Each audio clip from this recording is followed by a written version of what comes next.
Al Salam. മോഹൻലാലിന്റെ തുടരും രണ്ടാം ദിനത്തിലേക്ക് കടക്കുമ്പോൾ 50 കോടിയിലേക്ക് എത്തുമോ എന്നുള്ള ചോദ്യമാണ്. ആദ്യ ദിനം പ്രതീക്ഷയ്ക്ക് വിപരീതമായിട്ട് സിനിമ ബോക്സ് ഓഫീസിൽ ആളിപ്പടരുന്ന കാര്യങ്ങൾ കാണാൻ കഴിഞ്ഞു. ആദ്യം അണിയറ പ്രവർത്തകർക്ക് പോലും, എന്തിന് പ്രൊഡക്ഷൻ ടീമിന് പോലും ചെറിയൊരു സിനിമ എന്നുള്ള തോന്നലിലൂടെ ഇറക്കിയത് മലയാളികൾ നെഞ്ചോട് ചേർത്തപ്പോൾ ആദ്യ ദിനം വന്ന കളക്ഷൻ 15 കോടിയോളമാണ് വേൾഡ് വൈഡ് ആയിട്ട്. കേരളത്തിൽ നിന്ന് മാത്രമേ 2 കോടി 3 കോടി കിട്ടും, മോഹൻലാൽ സിനിമയല്ലേ എന്ന് പ്രതീക്ഷിച്ചെടുത്ത് 5 കോടിക്ക് തൊട്ടടുത്തേക്ക് സിനിമയുടെ കളക്ഷൻ എത്തിയിരിക്കുന്നു.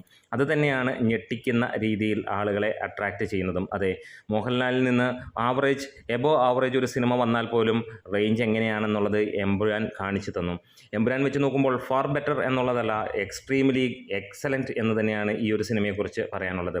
കണ്ടവർക്കും കേട്ടവർക്കും എല്ലാം ഇതിനെക്കുറിച്ച് മതിപ്പ് മികച്ചത് തന്നെയാണ്.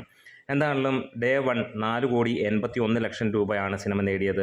1434 ഷോകളിൽ നിന്ന് മാത്രമായി. ആദ്യ 2 ദിനങ്ങളിൽ പ്രീസെയിലൂടെ വന്നത് വെറും 1,10,000 ടിക്കറ്റ് ആണെങ്കിൽ ആദ്യ ദിനത്തെ വെറും 10 മണിക്കൂറിൽ വന്നത് ഏകദേശം 2 ലക്ഷത്തോളം ടിക്കറ്റുകൾ ബുക്കിംഗാണ്. അതായത് 75% ഒക്യുപ്പൻസിയിൽ 3 ലക്ഷത്തിന് മുകളിലുള്ള ടിക്കറ്റുകൾ വിറ്റുപോയി എന്നുള്ളതാണ് ബുക്ക് മൈ ഷോ കാണിച്ചു തരുന്നത്.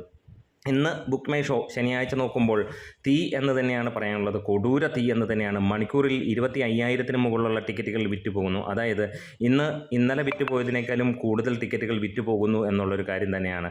അതെ, ആ ഒരു സിനിമ ആളിക്കത്തിക്കഴിഞ്ഞാൽ എങ്ങനെയിരിക്കുമെന്നുള്ളത് കാണിച്ചു തരികയാണ്.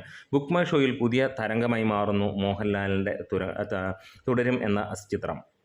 തുടരും ഓരോ മണിക്കൂറിലും രാവിലെ മുതൽ നമുക്ക് 20,000-ന് മുകളിലുള്ള ടിക്കറ്റുകളാണ്. അതായത് ഉച്ചവരെയുള്ള സമയത്ത് തന്നെ സിനിമ ഏകദേശം 1.5 ലക്ഷം ടിക്കറ്റിന് മുകളിൽ വിറ്റുപോയി. അതായത് ഫൈനൽ വരെയുള്ള അല്ലെങ്കിൽ ഈവനിങ് വരെയുള്ളത് നോക്കുമ്പോൾ ഇന്നും 3 ലക്ഷം ടിക്കറ്റുകൾ വിറ്റ് കഴിഞ്ഞിരിക്കുന്നു എന്നുള്ളതാണ്.